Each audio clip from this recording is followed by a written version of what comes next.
একটু চা হবে? এই নাও, লেবু চা খাও। একটু সময় দাও, সবকিছু ঠিক করে দেব। আমি তোমাকে বলছি যে কিছু ঠিক নেই, এসব নিয়ে একদম মন খারাপ করবা না। এই জীবনে আমি তোমায় কিছুই দিতে পারিনি। তুমি না একটু বেশি বেশি তাড়াতাড়ি চা শেষ করে অফিস যাও। তুমি কি রেডি? হ্যাঁ আমি রেডি, চলো।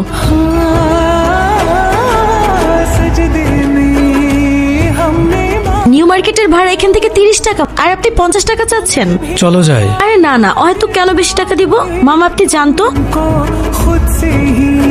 সরি। কি হয়েছে? আমার জন্য তুমি কম্প্রোমাইজ করে শিখে গেছো, অ্যাডজাস্ট করে শিখে গেছো। জুতা ছিঁড়ে গেলে তা আঠা দিয়ে লাগানো শিখে গেছো, ড্রেস ফেটে গেলে তা লুকানো শিখে গেছো।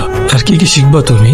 আমি কিছু করতে পারছি না যেটা তুমি ডিসার্ভ করো। ছেঁড়া জুতা, ফাটা ড্রেস, এসব তোমার জন্য না। তুমি এমন কেন হয়ে যাচ্ছ দিন দিন? আগে তো তুমি আমার সাথে ঝগড়া